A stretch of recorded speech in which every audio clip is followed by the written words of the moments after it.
This was inevitable.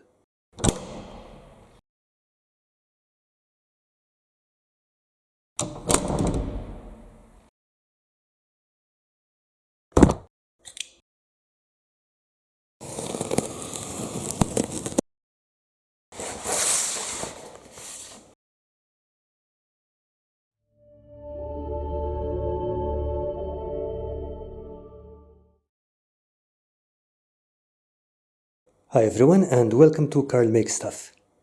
This is probably the most redundant review in the tabletop crafting world since you probably already have seen the Proxim being used a million times. But here goes anyway.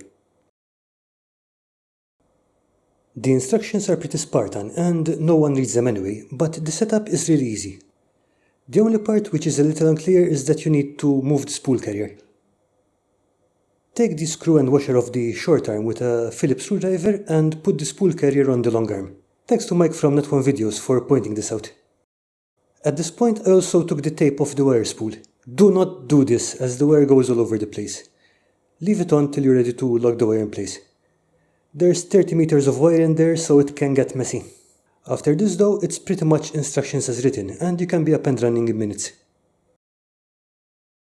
I also bought a pedal to go along with the cutter, mostly for safety reasons as it will cut off power to the Proxim when I am not actively using it.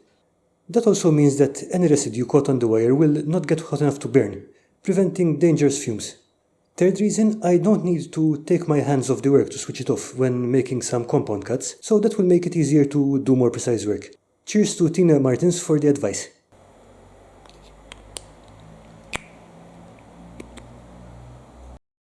I tried cutting some XPS on the lowest heat setting and it worked beautifully.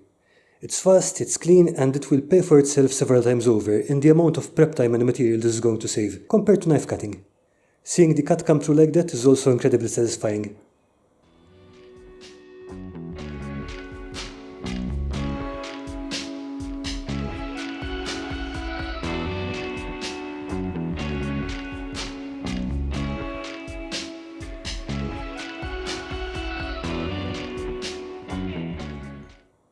Now I can also cut larger pieces than I can with a knife, so this will allow me to build some things I couldn't before.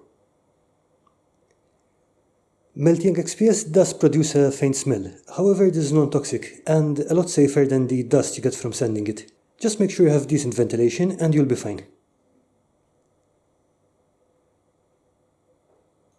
As an experiment I also tried cutting some expanded polystyrene. This came through perfectly with no blobby bits sticking all over the place and I'm really happy with that as it makes EPS a viable primary material for some projects.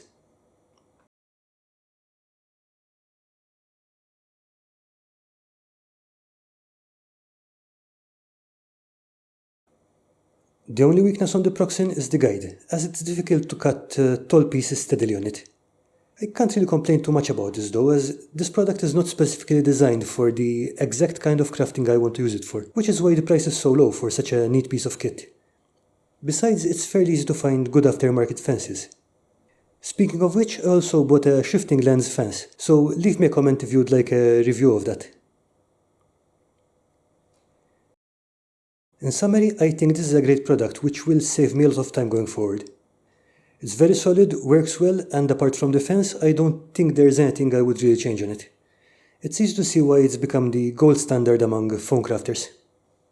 I already mentioned in a previous video that I don't think a foam cutter is the first tool someone should get if they are just starting out with foam crafting, but it is definitely worth getting once you decide that you're really into it, especially if you want to craft buildings and stuff like that. That's about it I think, so thank you for watching. Take care and have a great week. I'll be back with more videos soon, after I've finished cutting up some more foam.